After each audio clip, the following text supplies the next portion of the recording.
ముఖ్యంగా ఏదైతే ఎరువుల కష్టాలకు సంబంధించి ప్రధానంగా కొన్ని సెంటర్లలో పోలీసులు కూడా అక్కడ ఉంటున్నటువంటి పరిస్థితి కనబడుతుంది.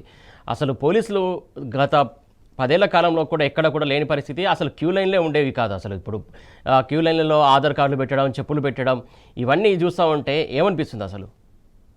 ఇవాళ గత 10 సంవత్సరాల్లో రైతు సంక్షేమంగా కొనసాగితే ఇవాళ 20 నెలల కాంగ్రెస్ పాలనలో పూర్తిగా రైతు సంక్షేమం దిశగా ఉంది. అయితే ఎరువులు ప్రధానంగా వానాకాలం సీజన్ సంబంధించి ఏ పంట ఏ జిల్లాలో వేస్తారు అనేది ప్రధానంగా వానాకాలం పంట సీజన్ స్టార్ట్ అయ్యే ముందే వివరాలు తీసుకోవాల్సి ఉంటుంది.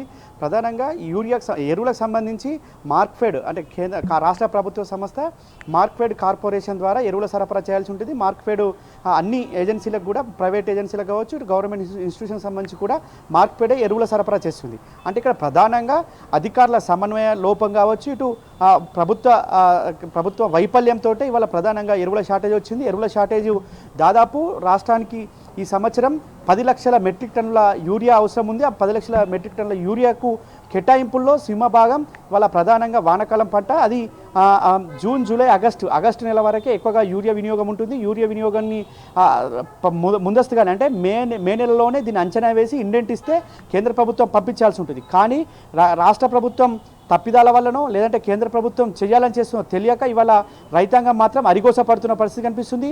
వచ్చిన ఒక్క లారీకి వందలాది మంది ఇవాళ రైతులంతా కూడా ఉదయం నుంచే పడిగాపులు కాయడంతో అక్కడ రైతులు గందరగోళ పరిస్థితి నెలకొంది. ఇటు ప్యాక్ సెంటర్ల అధికారులు కావచ్చు, ఇటు ఏదైతే కోఆపరేటివ్ సొసైటీ అధికారులు కావచ్చు, ఇటు రైతాంగానికి మధ్య తీవ్ర వాగ్వాదం నెలకొంటుంది. చాలా చోట్ల సహనం కోల్పోయిన రైతులు ఆందోళన చేస్తున్న నేపథ్యంలోనే వాళ్ళ పోలీసులను పెట్టి ఎరువులు ఇవ్వాల్సిన దుస్థితి ఏర్పడింది కాంగ్రెస్ ప్రభుత్వంలో. అంటే రైతుల పట్ల ఎంత ప్రేమ ఉంది, రైతాంగం పట్ల ఎంత వివక్ష చూపుతుంది అనడానికి నిదర్శనంగా చెప్పుకోవచ్చు.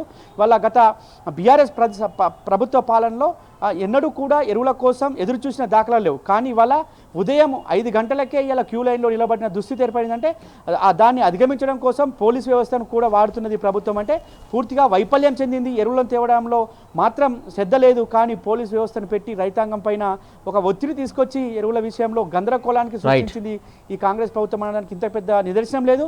వాళ్ళ పూర్తిగా ప్రభుత్వ వైఫల్యం, ప్రభుత్వ సమన్వయ లోపంతో ఎరువుల దుస్థితి ఏర్పడింది. ఇలా నిన్న ఏదైతే వ్యవసాయ శాఖ మంత్రి తుమ్మల చెప్పిన దాని ప్రకారమే ఆగస్టు నెలలోనే 35% లోటు ఉంది ఎరువుల అంటే రాష్ట్రంలో ఎంత కొరత ఉందో మనం అర్థం చేసుకోవాల్సిన అవసరం ఉంది. పూర్తిగా రాష్ట్ర ప్రభుత్వ వైఫల్యంతో వాళ్ళ రైతులు ఇబ్బందులు అని చెప్పుకోవచ్చు. రైతాంగానికి ఇప్పటికైనా రైతాంగం పట్ల బీఆర్ఎస్ పార్టీ పోరాటం చేస్తుంది.